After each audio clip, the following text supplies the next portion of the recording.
রূপালী পর্দা কিংবা টেলিভিশনের পর্দায় যাদের প্রেম রসায়ন আর সুখী দাম্পত্য দেখে দর্শক মুগ্ধ হন, বাস্তব জীবনে তাদের অনেকের সম্পর্কই শেষ পর্যন্ত টেকে না। গ্ল্যামারের ঝলকানির আড়ালে লুকিয়ে থাকে বাস্তবতার এক ভিন্ন গল্প।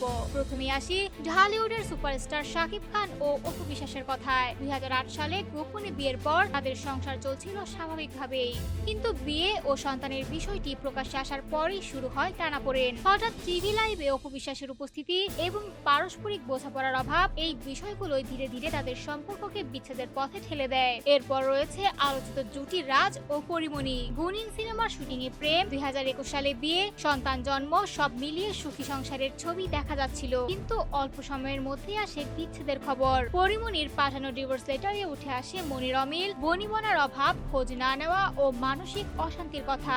জনপ্রিয় অভিনেত্রী পূর্ণিমার বিচ্ছেদ ছিল অনেকটাই নীরব। প্রায় এক যুগের দাম্পত্য জীবনের পর বোঝাপড়ার অভাবে আলাদা হন তিনি ও তার স্বামী। এ নিয়ে প্রকাশ্যে খুব বেশি কিছু বলতে চাননি পূর্ণিমা নিজেও। অন্যদিকে অভিনেতা আরিফিন শুভ ও তার স্ত্রী অর্পিতার সম্পর্কে রীতি ঘটে 2024 সালে। মতের অমিল ও মানসিক দূরত্বের কথাই শোনা যায় বেশি। শুভ নিজেই জানান, জীবন সঙ্গী হিসেবে নয়, তারা বন্ধু হিসেবে আলাদা পথে হাঁটবেন। সবশেষে আলোচিত সঙ্গীত শিল্পী এসআই টুটুল ও তানিয়া আহমেদের বিচ্ছেদ, ভালোবাসা ও বোঝাপড়ার অভাব থেকেই সম্পর্কের অবনতি, এমন কথাই উঠে আসে দুজনের বক্তব্যে। এই তারকাদের গল্পই প্রমাণ করে, পর্দার আলো ঝলমল জীবন যতটা নিখুঁত মনে হয়, বাস্তবতা অনেক সময় তার চেয়েও জটিল ও কঠিন।